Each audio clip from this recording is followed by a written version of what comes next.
arewa. Yancinmu muke nema, Allah ka isar mana. Zalunci yayi yawa, kidnapping yayi yawa. Allah ka fitar da mu damuwar da muke ciki 'yan arewa. Matsala yau ta yawa, 'yan arewa musulmi ake kashewa.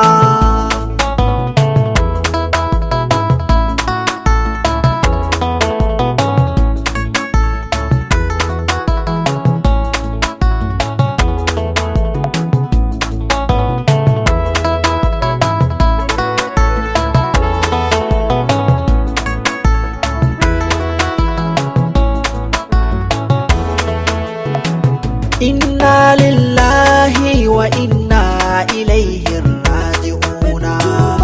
Komai yayi tsanani maganin sa kai ne ubangiji na. Salati kai ga manzo guda daya abba gun sunana.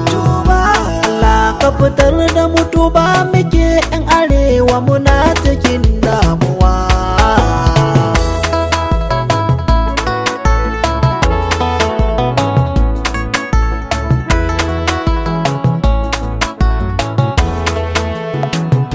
Arewa muna cikin damuwa, Allah ka fitar da mu.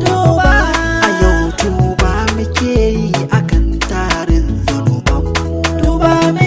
Wancin da muke ciki 'yan arewa kai za ka fitar da mu. Mun tuba ilahu roƙo muke 'yan arewa muna cikin dimuwa.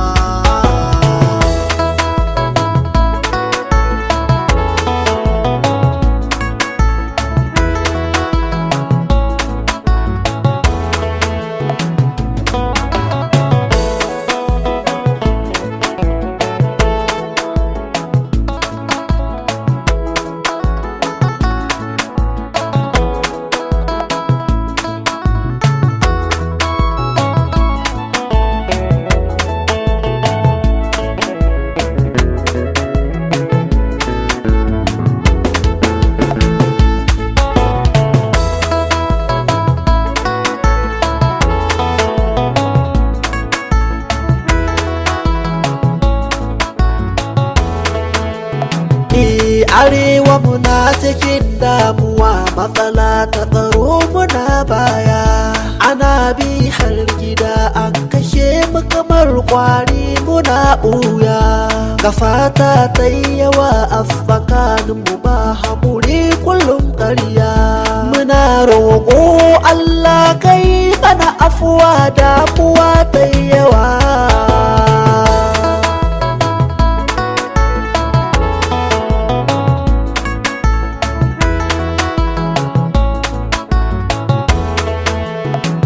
Yau kira a gare ku shugabanmu Abdul M.Y ku duba.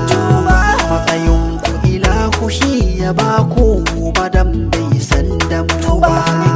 A gaban ku ake kashe mu 'ya'yan mu a kwashe kamar kwadabba. Ku sani duka mu da ku ɗaya ne, matsayin ku shugabannin arewa.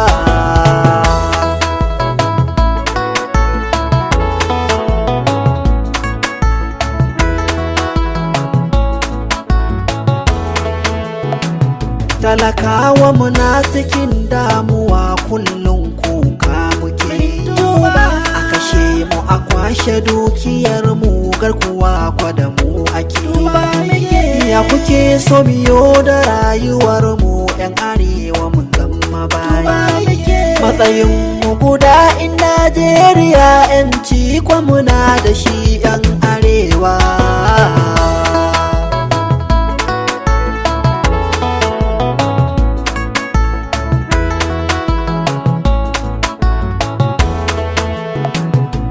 ce mi noma gashi dajin ba shiguwa yake ba. Idan ma min yi shuka karshe a hana mu muje mu girba.